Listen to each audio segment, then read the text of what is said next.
Nouvelle semaine, nouvelle édition. Mesdames et messieurs, bonsoir et bienvenue. Je vous invite à la suivre jusqu'à son terme. À l'une de l'actualité, les inscriptions au tournoi de foot Viva Football U17 organisé par la télévision Viva sont désormais closes. La limite fixée pour la compétition a été atteinte avec 32 équipes inscrites. Par conséquent, aucune nouvelle inscription ne sera acceptée. Néanmoins, le dépôt des dossiers et pièces administratives reste attendu jusqu'au 13 mars. Indeniana Martina sur les images de Nzar Rajiansou. Les 32 équipes appelées à participer au tournoi U17 Viva Football ont été complétées à la fin de la semaine dernière. Les inscriptions sont donc officiellement closes selon les responsables. L'engouement a été important, mais le nombre d'équipes a dû être limité afin de respecter les standards d'organisation propres à ce type de compétition. Des équipes demeurent toutefois en liste d'attente. Leur éventuelle intégration dépendra de la conformité et de la complétude des dossiers des équipes déjà inscrites. Les responsables de Viva Madagascar rappellent que tous les documents requis doivent impérativement être fournis afin de garantir la transparence et l'intégrité de la compétition. Les équipes inscrites disposent ainsi d'un délai jusqu'au 13 mars pour finaliser leur dossier. La compétition se déroulera du 28 mars au 25 avril au CFFA Indouran-Futsi. Et poursuivant avec les actualités sociales, les habitants d'Indékalek ont repris leur quotidien après les troubles et l'attaque menée par une centaine de chercheurs d'or durant toute la journée de samedi dernier. Selon les explications du maire, le conflit est né à la suite du décès de l'un de leurs compagnons lors d'un affrontement entre les chercheurs d'or et le propriétaire du terrain destiné à l'exploitation. Au cours de cette journée de samedi, le groupe de chercheurs d'or est revenu à 3 reprises dans la ville d'Indékalek, saccageant des commerces sur place. Indeniana Martina, Nzara Jiansou. La vidéo qui a circulé sur les réseaux sociaux, notamment sur Facebook samedi, montre Claudine Souatoumb, maire d'Indékalek, présentant ses excuses aux centaines de chercheurs d'or venus attaquer la ville. D'après les explications, le refus d'un propriétaire d'autoriser l'exploitation aurifère sur son terrain serait à l'origine de l'incident. Un affrontement a éclaté entre les centaines de chercheurs d'or, le propriétaire du terrain, appuyé par les forces de l'ordre, entraînant la mort de l'un des leurs. C'est ce décès qui aurait provoqué leur descente en ville. Malgré leurs accords pour engager des discussions avec le maire et les forces de l'ordre, la situation est restée tendue en raison de jets de pierre. Par la suite, les chercheurs d'or ont attaqué à 3 reprises la ville d'Indékalek et ont vandalisé plusieurs commerces. Les discussions se sont poursuivies dimanche entre les chercheurs d'or, les forces de l'ordre venues en nombre à Indékalek et le maire de la commune. Ce lundi, le calme est revenu à Indékalek selon les informations reçues sur place. Les habitants ont repris leurs activités quotidiennes.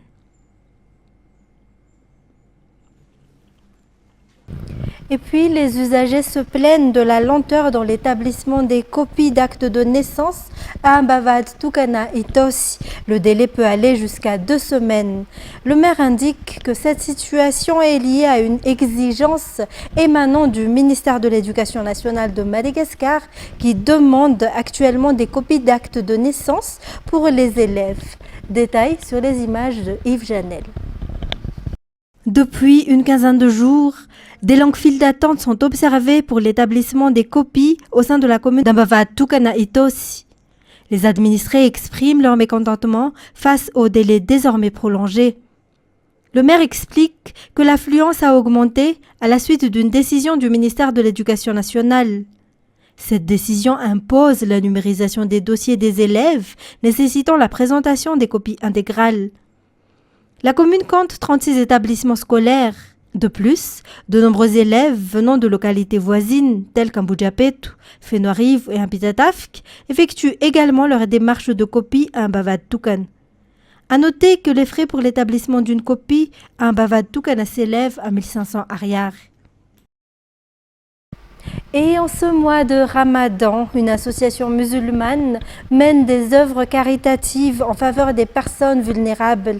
Au total, 500 bénéficiaires à un tirabé et à un katsu ont reçu des aides destinées à subvenir à leurs besoins quotidiens. Felana Rakutarsoul. Le mois de Ramadan est une période consacrée aux œuvres de charité pour les fidèles musulmans. Dans le cadre d'un élan de solidarité, une association musulmane a distribué des aides à 250 personnes à un tirabé, ainsi qu'à 250 étudiants à Akats le week-end dernier. Les dons comprenaient des produits de première nécessité tels que du riz, de l'huile et d'autres denrées indispensables au quotidien. Selon les explications, les aides octroyées par cette association ne concernaient pas uniquement les fidèles musulmans, mais ont été distribuées à l'ensemble des bénéficiaires sans distinction. Dans le domaine de la santé, le taux des personnes porteuses du virus Mpox s'élève à 53,10% au 28 février, selon le rapport publié hier par le ministère de la Santé publique. Face à la propagation de l'épidémie, le ministère appelle la population à la vigilance, d'autant plus que la maladie est désormais présente dans 34 districts à travers le pays. Toujours un reportage de Felana Rakutarsoul. 4 nouveaux cas de Mpox ont été enregistrés au 28 février 2026. 3 nouveaux cas confirmés et un cas suspect antérieur désormais confirmé.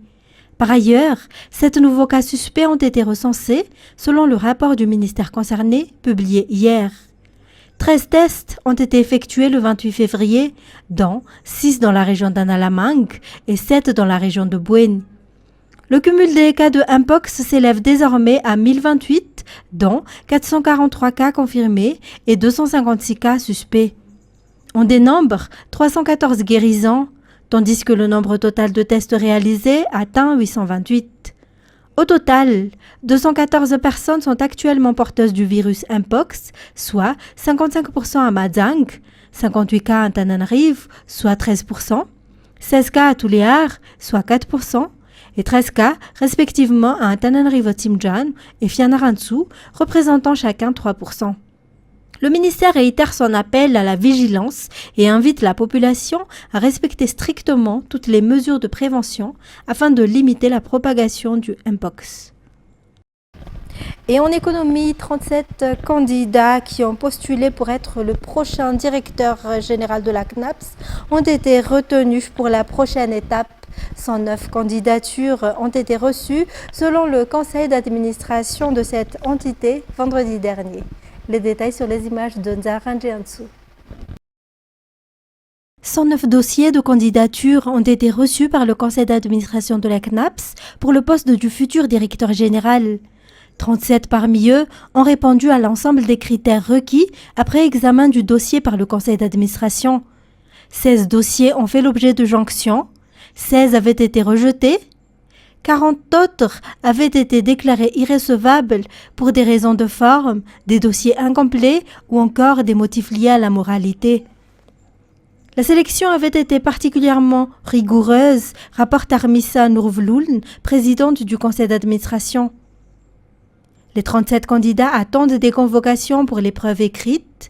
Les retenus à l'issue de ce test passeront un entretien individuel. Selon toujours le conseil d'administration, les résultats seront publiés d'ici le 26 mars.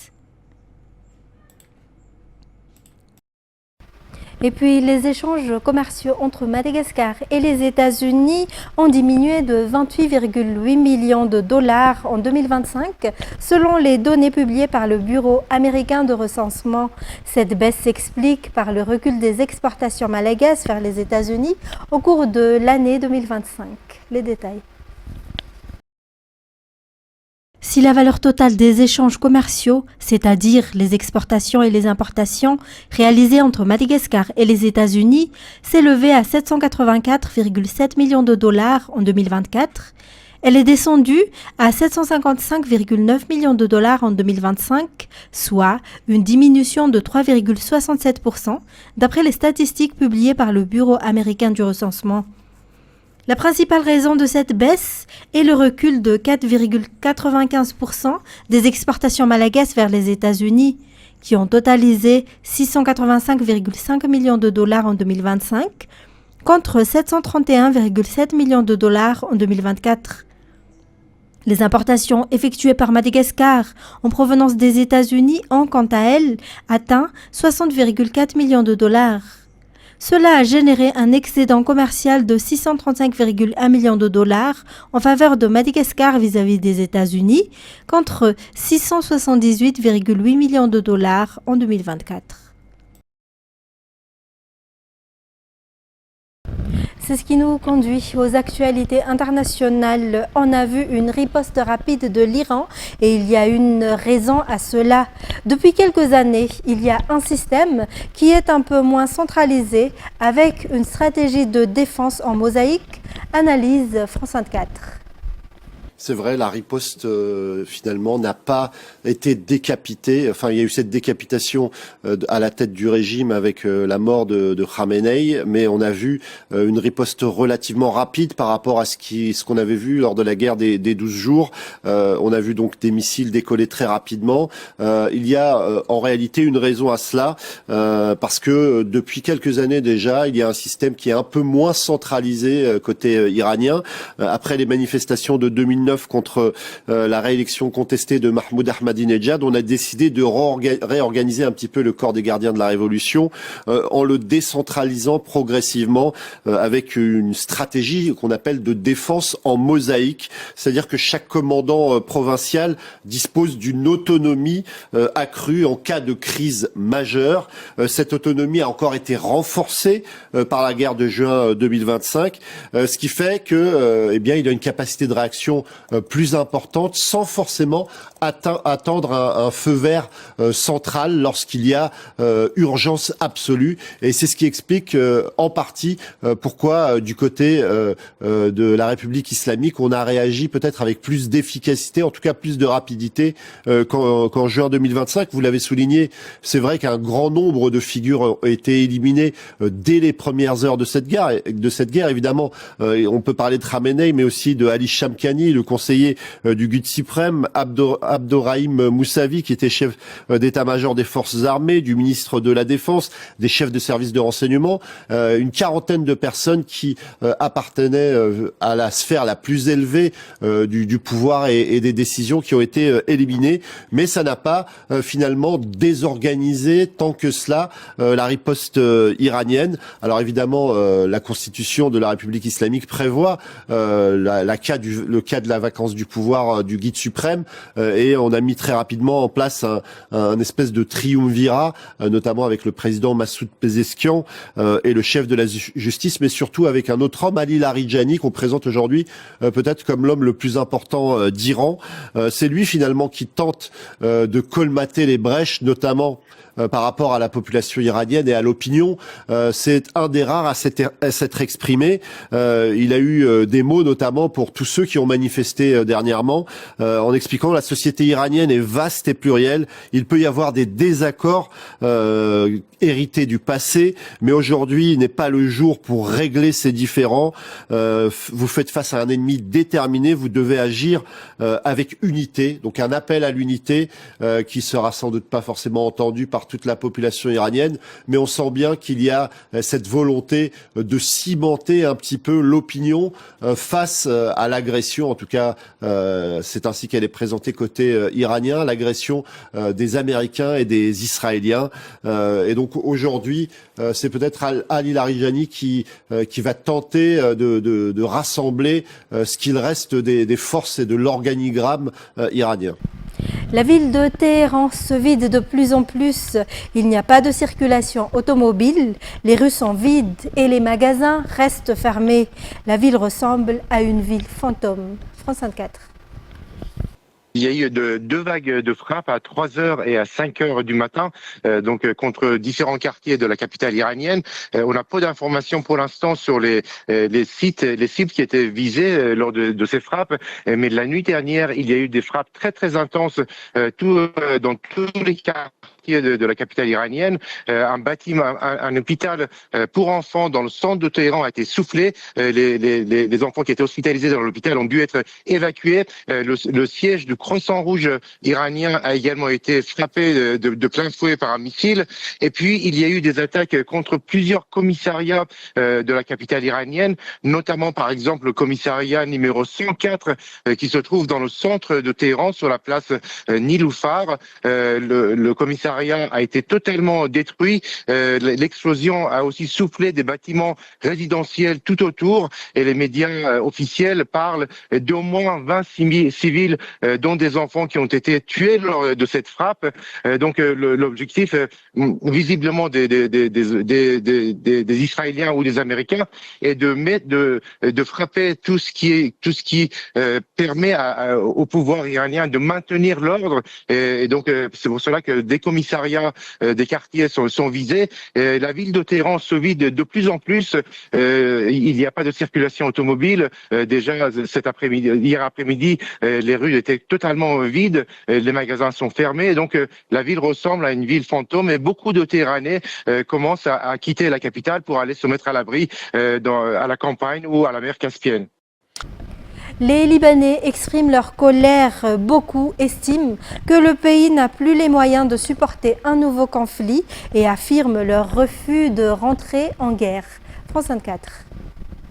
Eh bien, vous savez, l'escalade que beaucoup redoutaient a franchi un cap cette nuit. Le Hezbollah a revendiqué des tirs de missiles et le lancement de drones en direction du nord d'Israël. Le Hezbollah affirme avoir visé une installation militaire située au sud de Haïfa, une installation qui serait liée au système de défense antimissile israélien.